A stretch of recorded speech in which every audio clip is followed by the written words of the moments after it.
3 lifelong friends, 6 trusty balls, and endless NFL takes. Welcome to 3 Guys, 6 Balls NFL Podcast. Welcome to episode 58 of 3 Guys, 6 Balls NFL Podcast.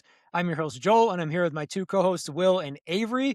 We finally have a 3-man pod again. We've got all 6 balls back. So thank you to Will for stepping in as host. We did. All right, thank you to Will for stepping in as host for me last week. I hope you're ready to do it again in a few weeks when I go on another vacation. Who is allowing this to happen? I know what you do for work. There's no way. His wife doesn't believe he has a job. I work for my brother-in-law, okay?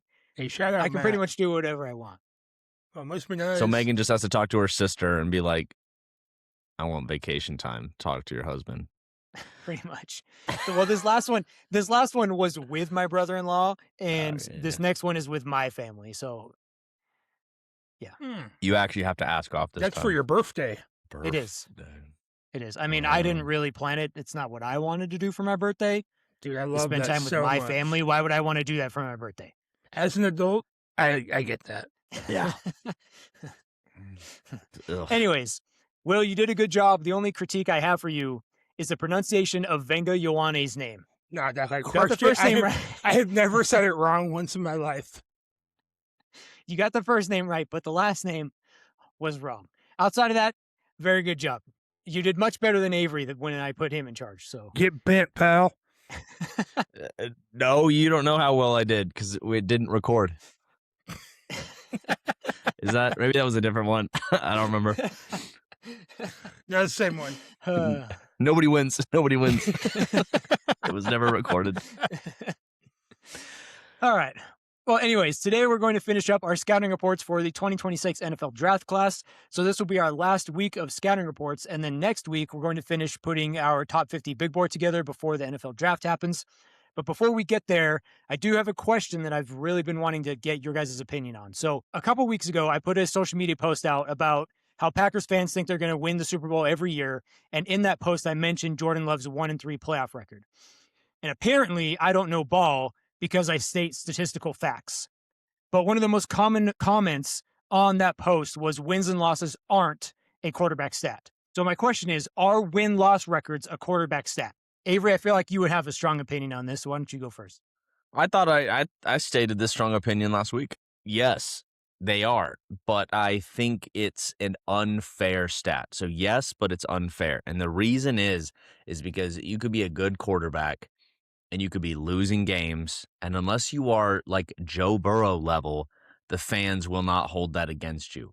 But if you're Jalen Hurts and you're winning games, but you're not putting up stats, everyone has a problem with it. So it's one of those things where it's like, yes, it is a quarterback stat, but it will never be applied to you fairly. It's like a subjective application, which is really kind of a bummer. And that's why you get these Justin Herbert Glazers, even though he's just never making it out of the AFC West and their team always just kind of underperforms, but he shows a lot of promise and he's dating Madison Beer and they're winning some games, even though they kind of just deflate by the end of the season. Winning games is absolutely a quarterback stat. You are required to win with the roster that has been given to you. I think Avery was entirely too mellow. Let's have a cut. Let's go back. Avery, let's do it one more time, more animated, please. No, I'm just kidding. We don't do that here. Back there. Listen, one of the key reasons people argue against Eli Manning in the Hall of Fame is the fact he's 117 and 117 in his career. So, of course, it's a QB stat. We can't say that he won X amount of percent or lost X amount of percent of games at the time his career is over and not continuously have that conversation throughout the entirety of their career. In baseball, wins and losses are a pitcher statistic. Now, there are caveats. If a player makes an error and they score a run, that doesn't go against you as a run. And so there are caveats, and maybe football needs those.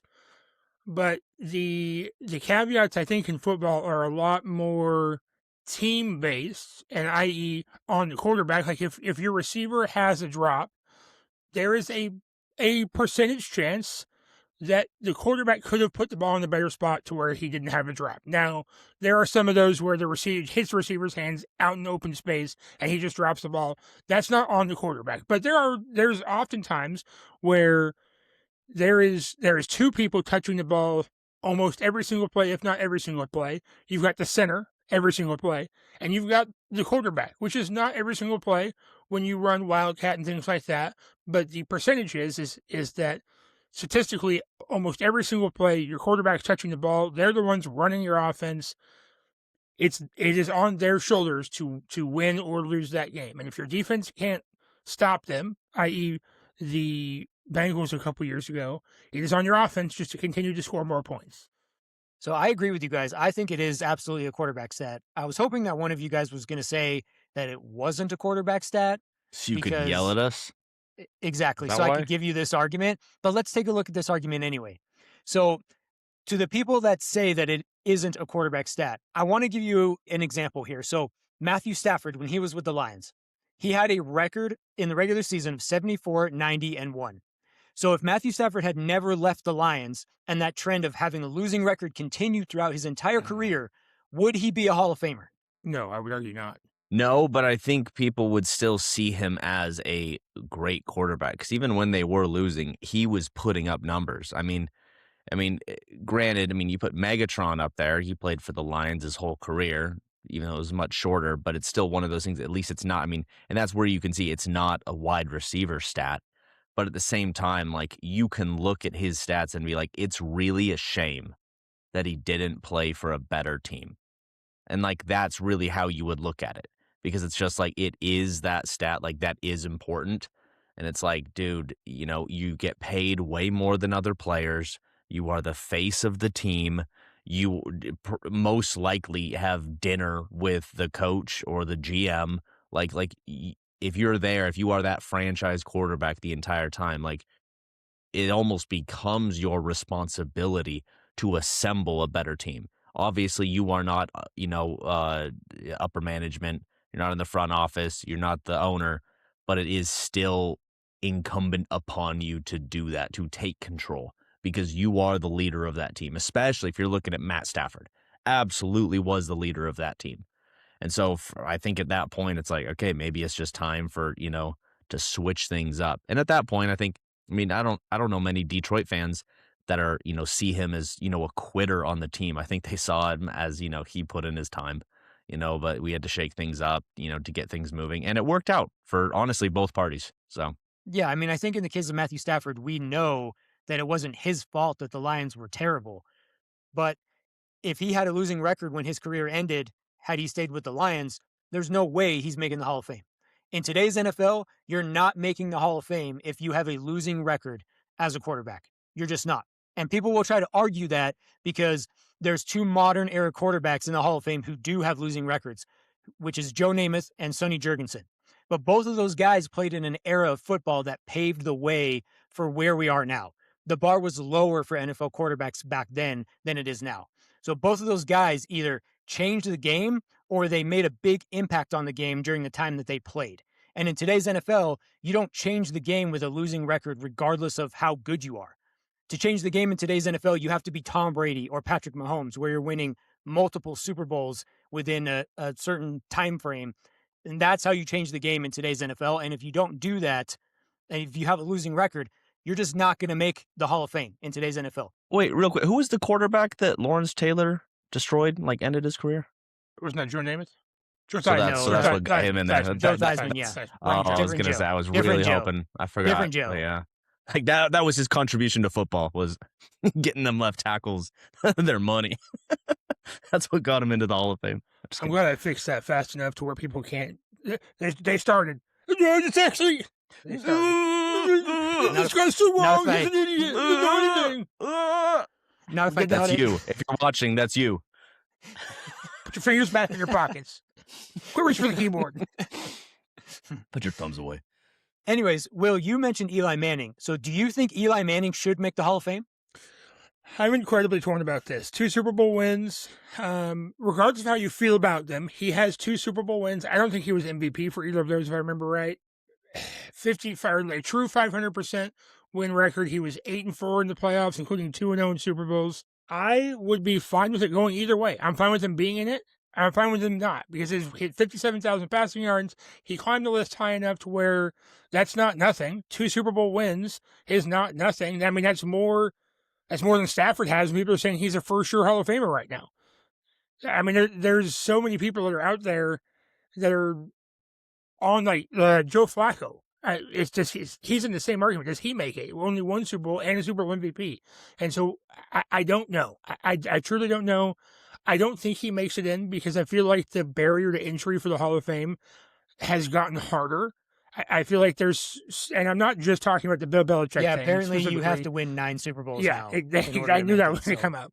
But I think that the talent level has gone up so much that they're trying to make it more exclusive and more prestigious, rather than just letting every above average Joe Schmo in. Not that they ever did that, but there is an error of, like, we're not doing that anymore. You have to be X amount good, and I don't know what that X amount is.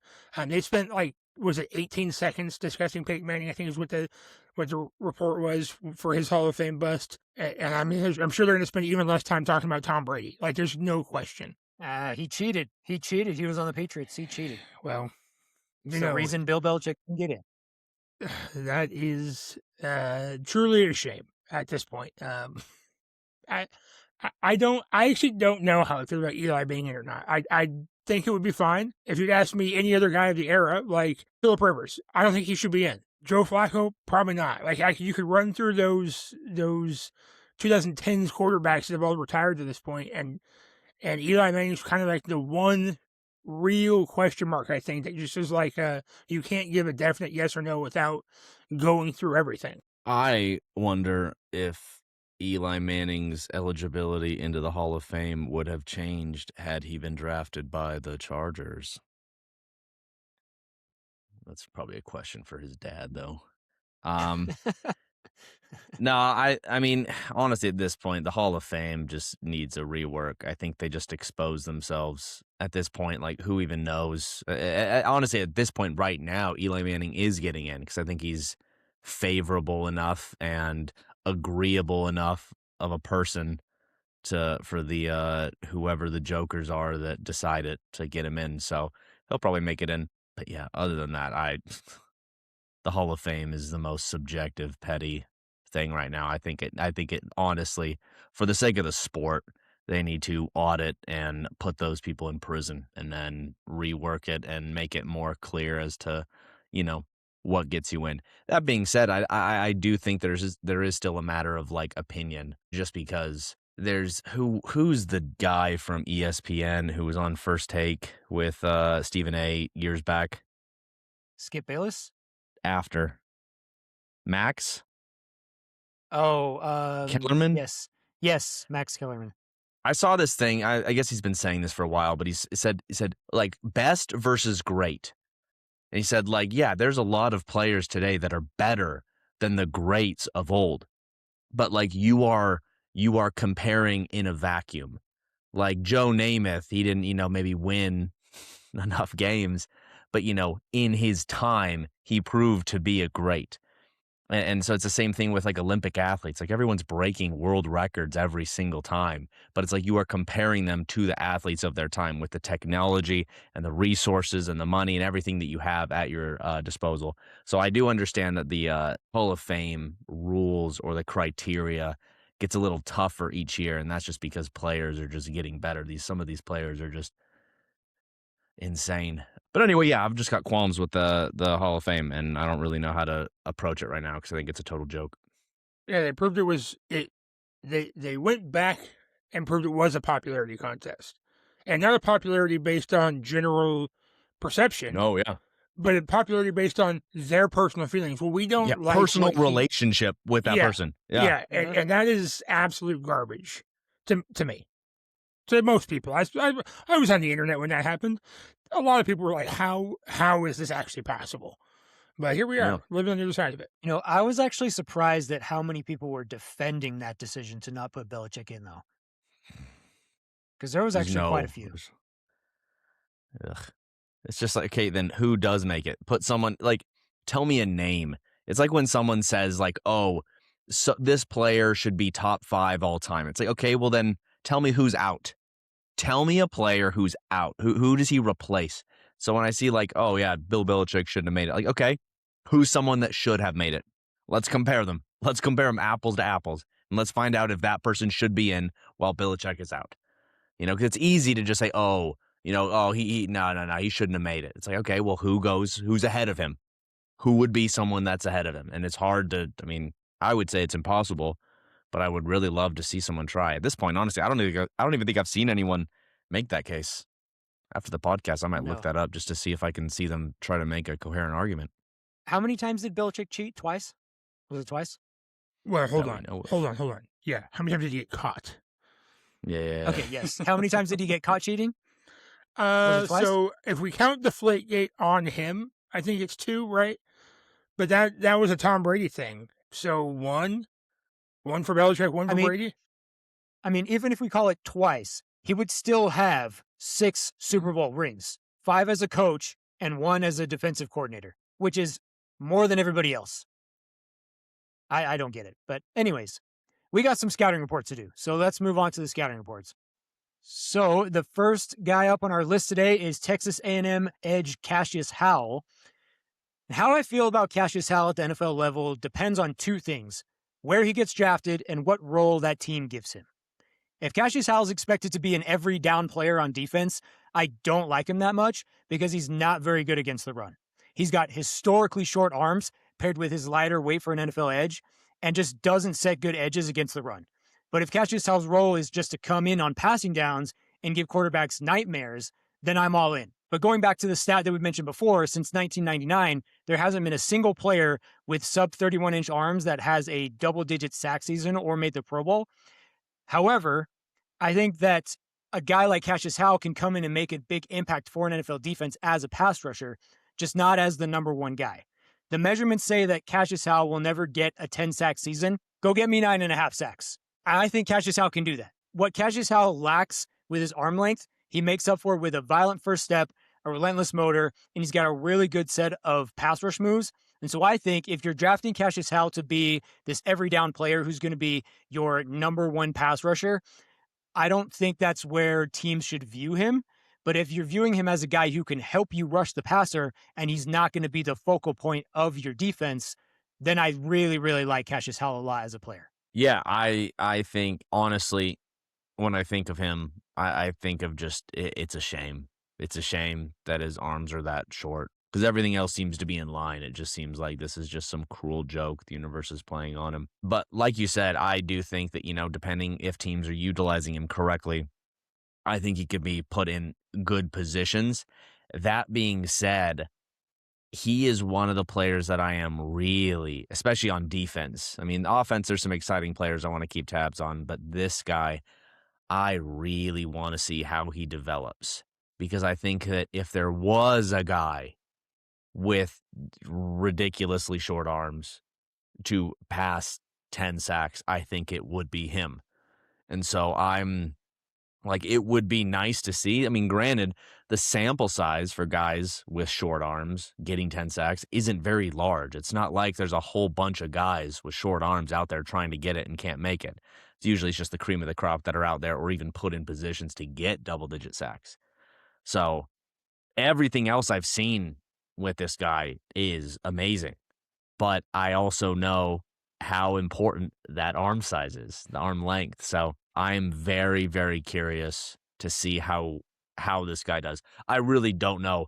I don't have any preconceived notion of how well he would do in the NFL because of that one particular stat, but I am very, very excited to see how he does. Yeah, as a pass rusher, he's got pretty much everything that you could want just from a guy who's going to rush the passer. He gets around the corner really well. He's got really good bend. He's got a really high motor. He's just going 100 miles an hour the entire time when he's rushing the passer, but he just doesn't have the arms. He doesn't have the arm length. That's the one thing, but he has everything else that you would want in a pass rusher. He's nearly the exact opposite of Keldrick Falk, right? We sat here and talked Keldrick Falk. He's all run, no pass. Cashius Howell, all pass, no run. It kind of is like a weird dynamic where You wish you could draft both of them as a package deal, like back in the schoolyard when you're trying to pick players. Well, me and him are a package, so if you get one, you get both of us. Like that was just okay back then. It's just such a weird concept. We all did it. Anyway, and so it's like you need Cashius Howell on third down and Keldrick Farr on first and second down, and that way they can just swap each other out the entire game, and they both make the Pro Bowl because they're never tired because they're never in the whole game. We sat here and kind of continue on with the arm length thing. We sat here and ripped Ruben Bain apart for his short arms. Cashius Howell has arms that are 5/8 of an inch shorter, which is over half an inch, which does not seem, this is not half an inch, by the way, which does not seem like a lot. But when you're talking first punch, when you're talking first contact, and your arms are 2.5 inches shorter than the offensive tackles you're going up against regularly, that is a huge deal. And we really shouldn't like him. We really shouldn't. If his arms, if we were talking about 31 and a quarter, or even 31 and 5/8 or something like that, if his arms were just like an inch longer or an inch and a half longer, he'd be top 15 pick most likely. Like, absolutely. Like top 10. Top 10. Yeah, I can absolutely agree to that. Realistically, we're looking 25 to 30 best case scenario because of it. It's a huge deal, but he has every other intangible you would want, except for the fact that he's got T-Rex arms. And saying T-Rex arms is so 30 and a quarter inch arms are not short by regular human standards, but we're not measuring him to regular human standards. I mean, they're shorter than mine, and I can't even extend my arms all the way. So That's true. We did that live on the screen. That was fun. Avery, we did actually measure pterodactyl bone wing arms. You did it on the cast? Yeah, we did actually measure our arms. Yeah, Joel and I pulled out measuring tapes. We measured right here on camera. Oh, shoot. What are you guys? Minus 31, so I have longer arms than Ruben Bain. Will has longer, right? Yeah, Will's is like 34, I think. Yeah, 33. Will has long arms. Yes, my arms are longer than I am tall, and I stand 6'3" 2 different measurements. Yeah, like a Neanderthal. Yeah. Absolutely. Yeah. No. That's just what helped him rebounding. He just didn't have to I never jump. jumped. Just, like, it's just grab reach it my over. arms up. Literally, dude. I was trying so hard to get the ball, and you would just not even leave the floor. Yeah, then you hit me in the temple with your pointy-ass elbows. Sorry, Dwayne. It was the only way I could beat you. It was the only way I could get the ball. He started poison tipping them, hit you, and then you just, like, over time, just take poison damage, pass out. I had to create space somehow. Yeah. Anyway, so something to look at with Cashius Howell and his ability to rush the passer. So last season, Cashius Howell played in 12 games, and he had a sack in 7 of those. But 3 out of the 5 games where he didn't have a sack last year were against Notre Dame, Texas, and Miami. So in those 3 games combined, he had 64 pass rush snaps, 0 sacks, 2 quarterback hits, and 4 hurries. He just didn't make an impact against the 3 best teams that he played against last season. Now, that could be attributed to him being the clear number 1 pass rusher on his team because he had 11.5 sacks last year, and the next guy had 4.5. But at the NFL level, it's not going to get easier when you're the number 1 pass rusher. So again, if Cashius Howell is being drafted to come in and be the number 1 guy as a pass rusher, I don't know if that's going to go well. But if he's a guy who can complement your number 1 pass rusher, I think he's going to be really, really good in that role. Yeah. I have nothing else to add. Well, let's move on to the next guy on our list, which is Texas Tech linebacker Jacob Rodriguez. And I have a take here about Jacob Rodriguez, and I'm not sure if you guys are going to agree with me or not. So I'm curious to see what you guys have to say. Chances are low, but just for content. We will see. I'll agree with you inside, but outside, I have to respond with outrage. So go on. I would not be surprised. How dare you? I wouldn't expect anything else from you guys. Oh, you weren't even talking about it. Dang it. I jumped the gun. My bad. False start. 5-yard penalty. Anyways, I would not be surprised if Jacob Rodriguez ends up being the best linebacker from this draft class. Now, with that being said, I do think that Sonny Styles is the best linebacker prospect in this draft, but it's hard to look at the tape of Jacob Rodriguez and not think he's an absolute game changer. Over the last 2 seasons, he's had 255 tackles, 10 forced fumbles, and 5 interceptions. And if that's not a game changer, I don't know what is. He's going to be a linebacker we're consistently talking about because of how he changed the course of a game every single week. He consistently raised the level of play of that Texas Tech defense, and I think he's going to do the same thing at the NFL level. I think, well, first of all, I agree with you. Ooh. I think, though, that Jacob Rodriguez's success is highly dependent on the defensive line. I think if he has a good defensive line, he can excel way more than than any average linebacker would. I say that because he absolutely destroyed every team except Oregon. And that's because we basically negated their defensive line. And then he was having to do too many things. And I think that's where you get that kind of bites on misdirection. He goes all in on a lot of these plays. And for the most part, he's very smart. He played quarterback. I think he has a very, very good defensive mindset, a very good football mindset, which helps him obviously with getting these. You don't stumble into 128 tackles. And so I think just seeing how he plays here, I mean, we've had so many guys where it's like, I mean, they've got all the physical attributes, but they only tackled 5 people this season. But we promise they'll do better once they're a professional. Like, this guy has been doing it. And Shamar. so, yeah. I mean, there's been guys even this season. Who's that cornerback that didn't even play? We've got guys that just like got 2 Will? tackles, 2 sacks. So I think this is somebody who has just been proving that he can play the position. Maybe there's a bit of a learning curve, but this guy can excel at it. I mean, obviously you watch the tape. I mean, he won. What did he win? Which award did he win? Just All of best them. defensive player. All of the All of them. linebacker Every awards. defensive. Yeah. All of the Yeah, linebacker yeah. awards. So I mean, he's already the best linebacker. I see no reason to see why he would drop that far after going pro. I mean, Avery, you mentioned it. He came into college, not Texas Tech.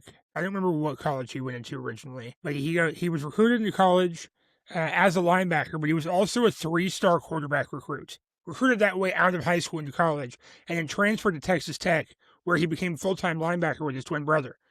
Twin brother might not play linebacker. I don't actually know. We're not talking about him anyway. And I think that's the exact reason as to why you see what you see. He performed at a high level, and a 3-star quarterback is not the average high school quarterback. That is way better than your Joe Schmo at your local high school. Just to even get 3 stars is not easy in the real world. This is not NCAA football where you're putting it on easy mode just to get through high school, get your 5 stars, and you turn up to the difficulty you actually want when you get to college. This is like from Minnesota, I believe. He was a legit quarterback. Took his team all the way to the state semifinals, got recruited that way, turned linebacker, and then realized, oh, wait a minute, this is the same thing I was doing over there. I know the route trees. I know the routes. I know what this means. I know what that means. I've ran these plays. Now let me just counteract them. And so I think that his intelligence to do all of that together, it has made him excel. And that's why we see the turnovers we see, because he's reading the plays before they happen, because he's ran the plays. And so it just gives him a leg up that other linebackers just don't have. Yeah, I think really the one kind of like the biggest knock on Jacob Rodriguez is I wouldn't call him the small linebacker, but he does lack length, which has led to a higher missed tackle rate throughout his career. So in 2025, he missed 13.9% of his tackles. And then in 2024, his missed tackle rate was 17.1%. So if you look at his 255 tackles over the last 2 seasons, that's awesome. But the lack of his length caused him to miss 42 tackles over the last 2 years. So that could potentially be a problem in the NFL. But like Avery mentioned, you don't just stumble into 128 tackles. Jacob Rodriguez is very, very good. This guy's awesome. How high do you think Jacob Rodriguez should be drafted? I think he will, and we can put this on our spreadsheet, if that even exists. I don't even know if it exists, but I know we keep referring to it. I think he will be taken a lot higher than he is projected. Probably I could honestly see him going in the lottery top. or whatever. I could honestly see him going in the top NFL 20 of the equivalent. draft. Really? Yeah. He's getting a lot of talk. He's getting a lot of talk from teams that are up there, like the 15 to 20 range. I was thinking around 15. I still have him as an early day 2 guy, but I'm willing to be completely wrong. I mean, I'm about saying where I think he will go. Yeah, where not you think what he I gets think. drafted. If I had to put money on it, I think positional value really matters, and Jacob Rodriguez doesn't play the style of linebacker that the NFL needs or is shifting to. Now, yes, he's got the forced fumbles, but he bites really hard on play fakes. And the NFL is right now is shifting more towards your counter runs, well, you've got your zones with cutback lanes, and that does not feed to Jacob Rodriguez's play style because he plays so aggressive. He gets up in there and he gets washed out of the play, and cutback lanes open up. So I think if we were talking 5-10 years ago, I'd say, yeah, easy, top 10, truly. But that's just not the case right now.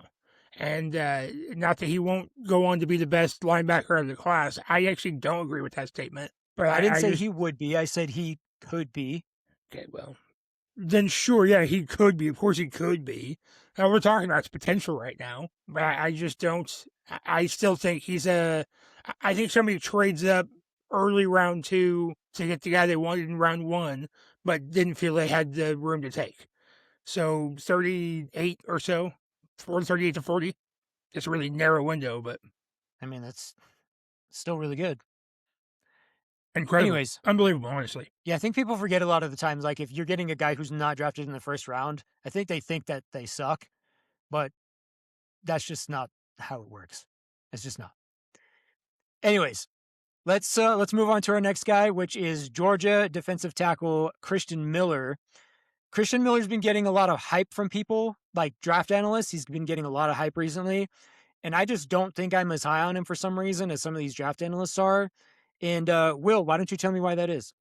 Sure. I don't know why you like to hate on people, so I don't know why you personally feel this way, but I can tell you what I feel. He's powerful. He's very strong, sturdy, square at point of attack. He explodes with his hips, which is better than we see a lot of people who are trying to use their arms more. He tries to bring his power with him. But he also has the upper body power to knock people back. Good balance, which is great for a man his size, 6'4", 321.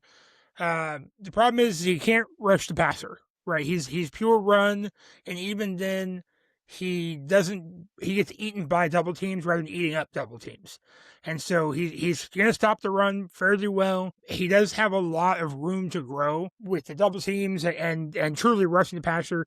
And if he doesn't get his hands on you, you're not making a tackle. He's not making a tackle.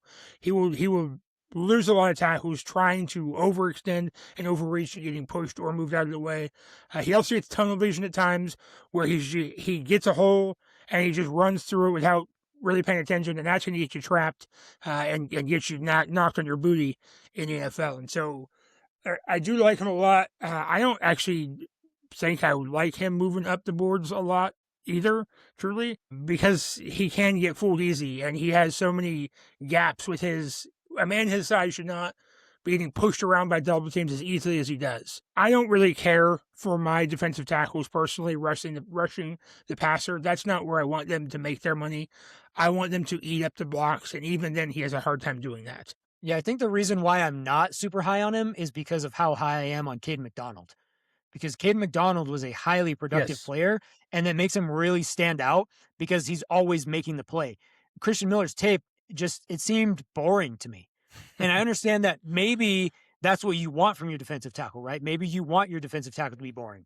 But I just think Caden McDonald was much more impressive to me, and he's not a boring defensive tackle. So I think Christen Miller can raise the floor of a defensive line, but just not in an exciting way like Caden McDonald can do for you. For the most part, I agree with you guys. I feel like defensive tackle is one of those positions where it is hard to tell when someone is doing a lot, like at least compared to other positions. That being said, I agree with Will. This dude is strong, very strong, and I think he's got a good technique as far as just like what it says here, hands over a shock on contact, upper body power stops blockers from controlling him. I feel like for the most part, when he gets double teamed, I think a lot of this is just, I want to say coaching. This is another one of those players where it's like, hey, did we really see it in college? Is this more of a potential kind of thing? That being said, I also agree with Joel. I wasn't blown away by any of the tape. He seems like just a solid football player for this position.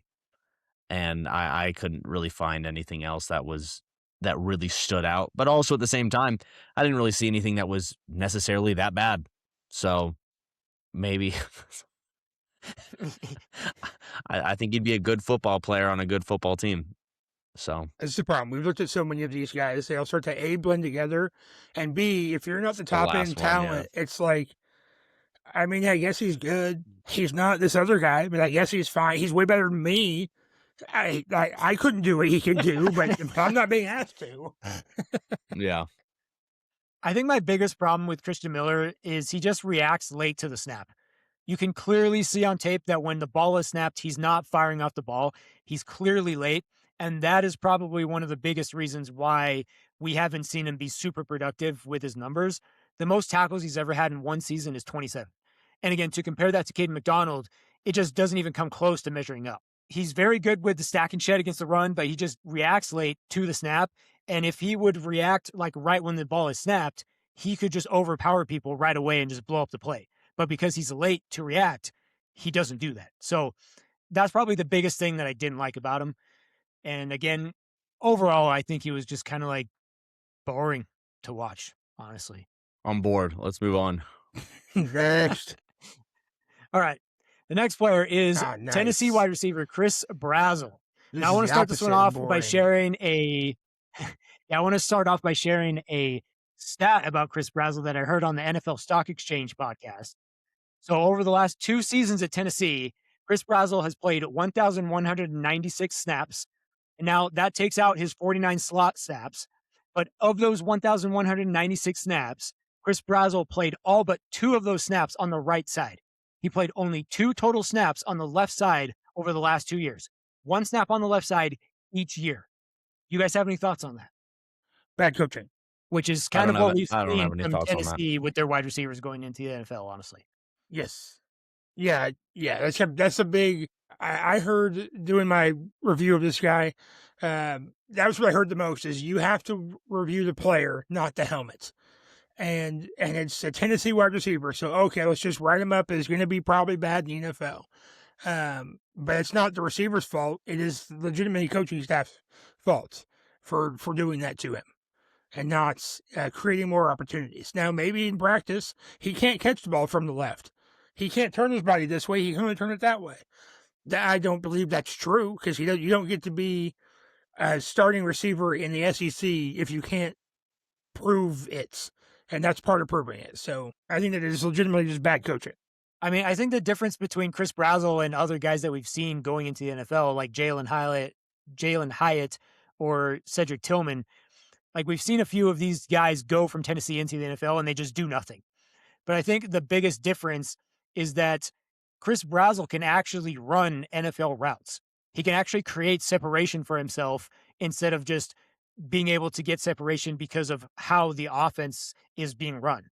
Chris Brazzell can actually get separation for himself. Like he has the speed to beat you over the top with a 4.37 40, but he also is very good at selling his vertical routes and using that big play speed and then sinking his hips to change direction and get separation from the corner. So that's kind of the difference between some of these other guys we've seen from Tennessee going into the NFL where they have big expectations and then they do literally nothing versus Chris Brazzell is he can actually get separation on his own. He doesn't need somebody to scheme up separation for him. He can actually do it himself. I don't think he's going to be that great. And it actually has nothing to do with him wearing a Tennessee uniform. This guy, I mean, and this is also, I'm going off vibes here. I know that he is oversized. I think he's a little weaker than he should be, but he's got clearly great change of direction, incredible speed. I think he was like a 4.3 something. 4.37. 4.37. Yeah. Incredibly fast. I think the big thing for me is just I think he is a below average catcher. And I think that is going to absolutely bite him in the NFL.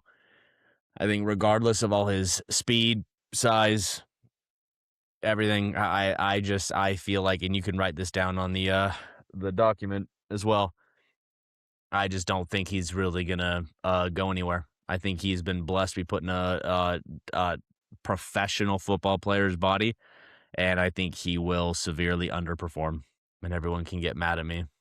I had no idea about all that other Tennessee receiver crap. I didn't even know that. But I can see that maybe there's a trend here. Maybe they need to investigate who Tennessee is recruiting on the receiver end.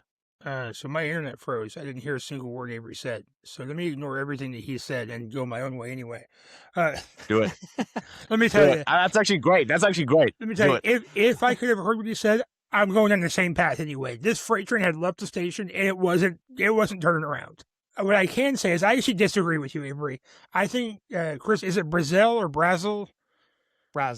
Brazzell. That's dangerously close.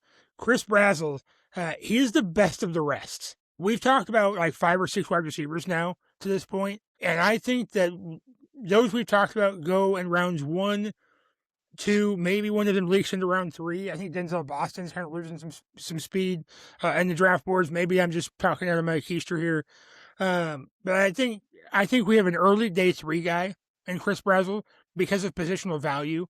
When the best guys are gone, those teams will draft your linemen and your guards and stuff like that in the middle. I understand guards are linemen, but you'll draft your linemen in the middle rounds, and they'll get back to the take a chance on a skill player on day 3. I think he's an early day 3 guy, and I think that he is going to shine. He's going to go somewhere where they're going to need somebody who's tall with his speed and let him do the thing he's been doing his entire career. I mean, every team's constantly looking for a vertical threat. They just don't usually come at 6'4". He feels like the perfect Panthers or Raiders wide receiver. He's tall and fast and can just move down the field. And he will spread the field open for you, allow your other playmakers underneath. But as Joel, as you mentioned, he can sink his hips, he can flip them around, and he can make a play on a dig route. Now, they only ever had him running slants and go routes, but again, it's a coaching problem. He has a professional wide receiver route tree. They just never utilized it. So he can do all the things. Additionally, he has incredible footwork where he can make a toe-tapping boundary catch. You saw it multiple times in college. Now, it was only 1 foot, but I think it will translate well to getting both feet down in the pros. I actually am a big fan of Chris Brazzell here.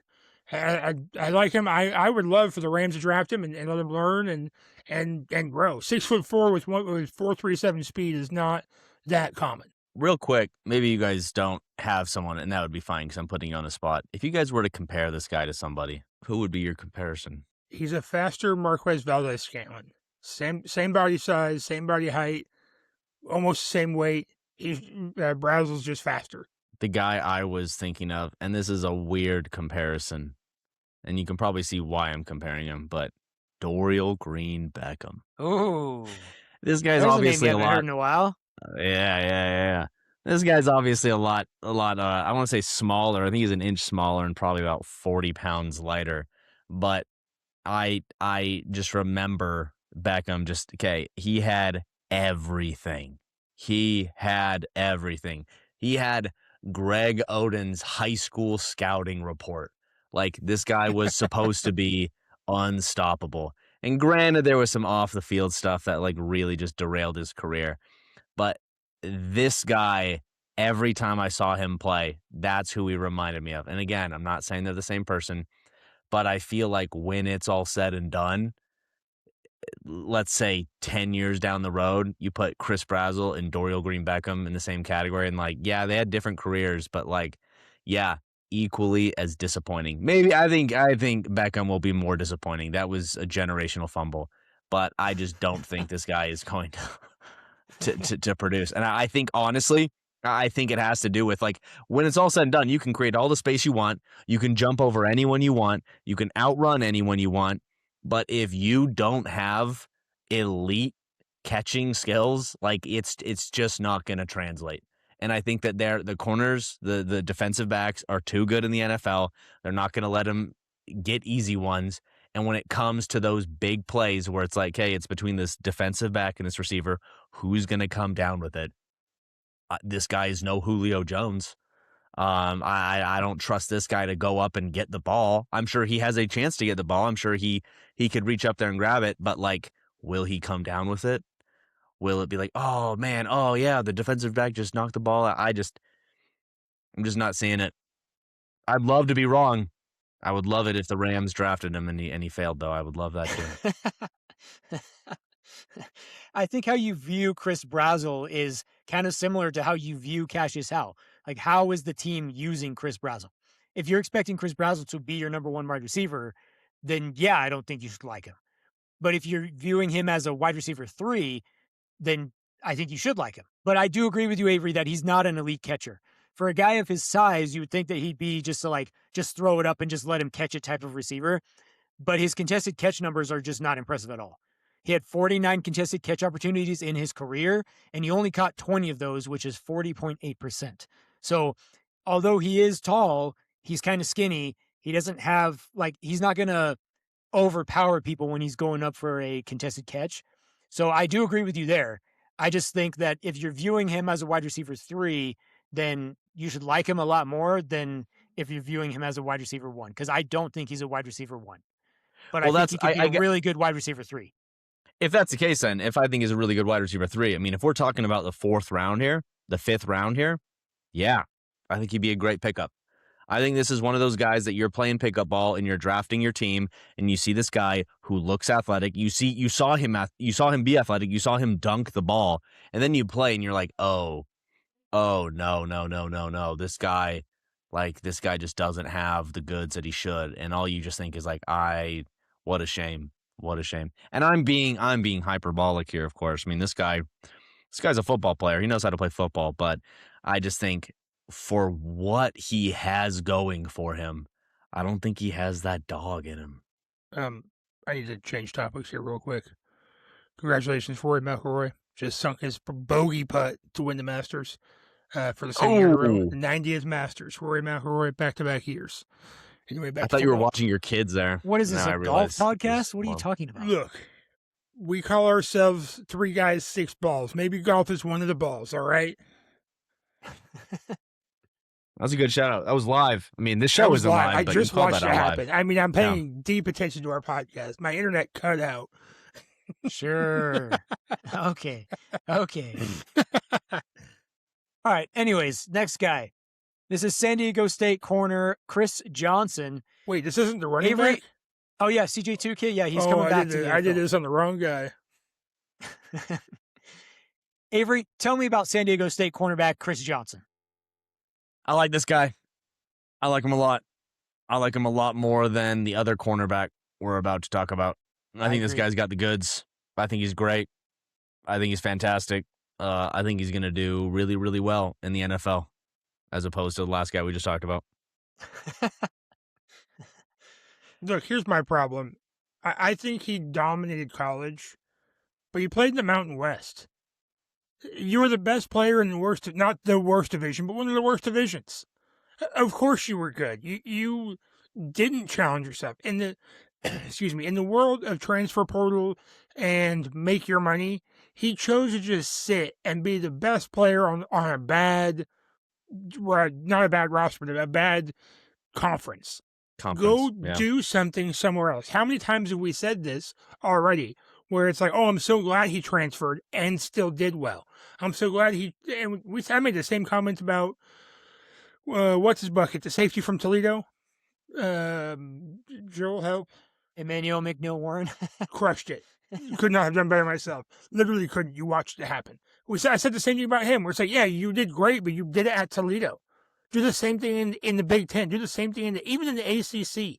You were so good at San Diego State until you had to play a big game and you didn't perform as well because you were at San Diego State and the whole team didn't perform as well.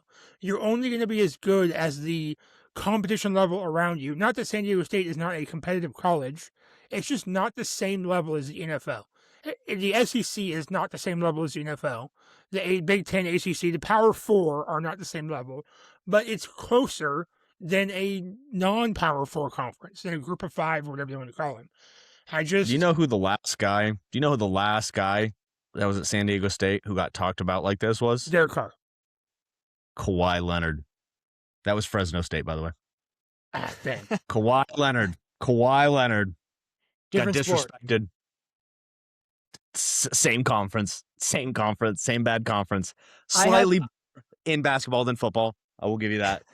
but I think regardless, because I understand what you're saying, this guy knows ball. Ball told me he knows this guy. He knows this guy. And I'm telling you, put it on the dock. This guy's going to crush it. This guy knows ball. He knows how to play defense. He knows how to play corner. this guy's going to rock. I'm calling it now. I agree with you, Avery. I 100% agree with you. And Will, Nice. you should go look at Sauce Gardner when he played at Cincinnati. He didn't play in a good conference. I would say Sauce had a slightly tougher schedule because he did play a couple teams like Notre Dame and Alabama. But most of the time he was going up against teams like East Carolina, Temple, Murray State. He wasn't going up against high-level competition each week either. Sauce Gardner, the one who just went 0-16 last year? No, he got out before that happened. He got out before it happened. He went 0-8 on the Jets and then 0-8 on the Colts. He took two teams that were actually the Jets he's were never the only good. player. Yeah. He was the only player in the league to go 0-16? Yeah. Wow. Well, win-loss records are quarterback Incredible. stats, not 0-17, cornerback stats. 0-17. That's my bad. I'm shorting him a loss. He got to the win-loss records and are they never won another quarterback game. stats. They're not cornerback stats.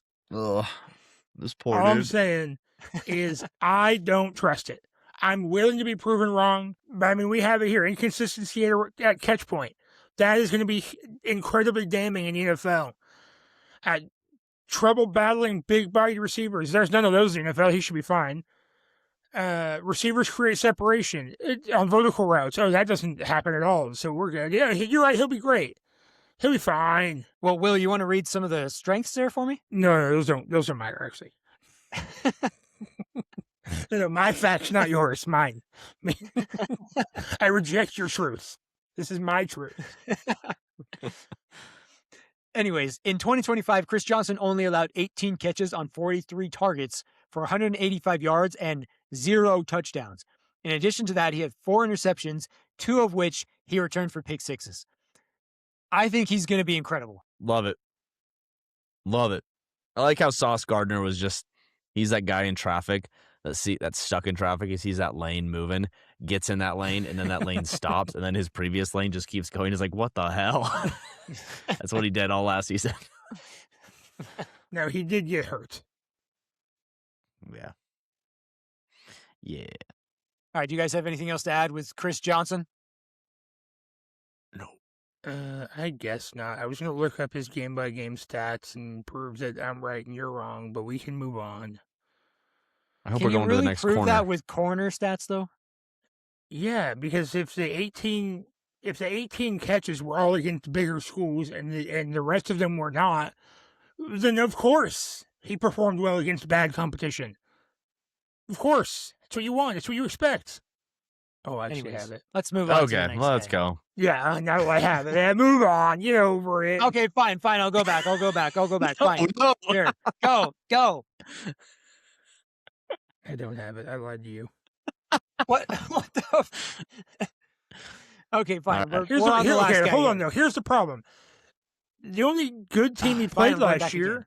only good team he played last year was Washington State.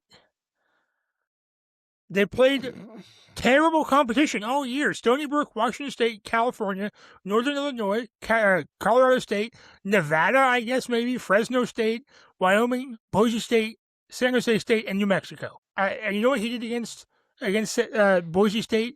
1 pass deflection. He got 6 tackles because he let 6 That means receptions. nobody's targeting him. That does not mean that. It could. That means he misses He the could. ball and they catch it anyway. Or he's making plays on run stops. He's a run stopping corner. The worst Oh yeah, breed so of corner. all of his 18 catches allowed. Oh, throughout he's the a whole run. season. Is that the worst breed of corner? Let's go to the next Run-stopping guy. corners? Let's go to the next guy. Yeah. All right. Let's go to the next guy. Let's go to the next guy. Okay, we're not going back this time. Supports the run like a box safety. Excels in the that. run game. That's the worst kind of corner. I don't want my corners to stop the run. I've got 8 other guys in the box to do that. Maybe we should tell everybody who we're talking about for those who are listening and not watching. Yes, Cisse. This is South Carolina cornerback Brandon Cisse. I know what I said. She say. All right, Will, tell us about him. Cisse puede. Tell us why he sucks. Shitty girls. Say puede. Si say Broadway.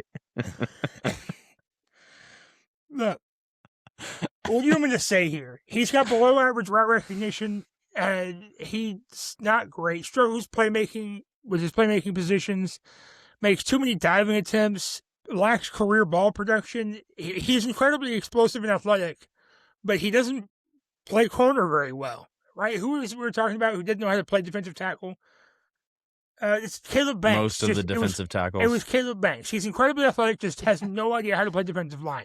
With the same thing here. We got a guy who is like in an NCAA 26. You're looking at it like, oh, he's an ATH. He's got the athlete tag. He's a 96 athlete. And you go through and try to put him in any position, and he's in the 70s in every position. Well, he just is terrible. I got bodied by the computer saying that he was good, and he doesn't fit any scheme ever. He's fine. He's going to be, you're going to put him in, is it nickel or rover or one of those two safety positions that you bring in when you need extra run help, but can cover zone coverage. He's not going to stay corner in the NFL. He does not have the man-to-man ball skills to stick with these NFL receivers. He will change positions to whatever the corner, the safety position is that comes in to stop the run. That's what he's going to do. He's fine. I could see him being really good if the Seahawks draft him. Truly, and that's not a knock on the Seahawks. They just love hard-hitting safeties and corners. Yep. I think this is another guy where it depends on where he gets drafted and what role they use him in. Because I think he has the potential to be really good if he's in the right system, like with the Seahawks. But if he's in the wrong system, I could see him being really bad as well. Avery, do you have any thoughts on him? No, I just think he's a track athlete. And I think he's fine, but I don't think he's going to be that great. And he's a run-stopping corner, so he can't be that great, right? I agree. When the Seahawks traded 2-1 for Jamal Adams, I thought they were insane for that. And then what happened? He barely played for Seattle. He's a run-stopping safety. I want my secondary to play secondary. I have 7 other guys sometimes who... right? 7, 8, and 10. Yeah. 7 other guys, sometimes 8 other guys who are supposed to stop the run.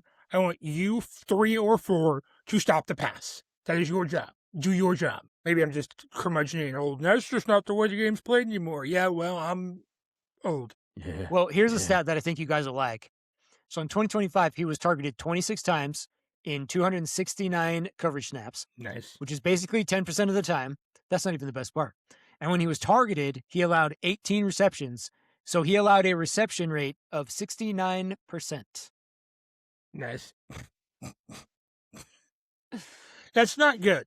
I mean, what else do you want to say? That's just not good. It's not. High 60s at all. I mean, they're targeting this guy all the time. Like, all the time. And, I don't know. Cisse Puede can go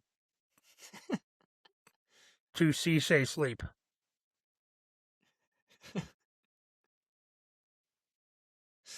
All right. I have nothing to add. I have no good things to say about non-coverage corners.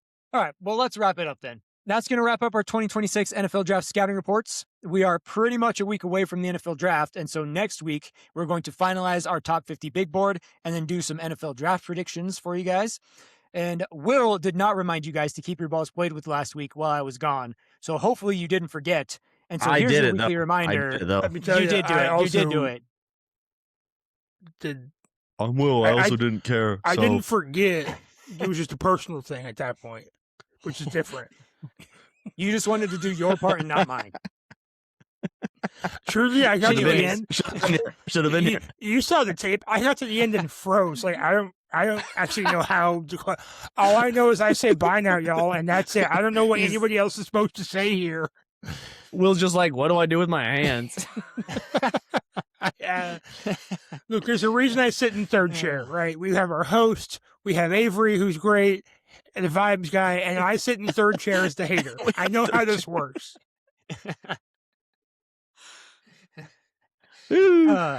Anyways, don't forget to keep your balls played with. We'll see you next time. Bye now, y'all. Doesn't forget that part. Also, Mark Davis' haircut still sucks.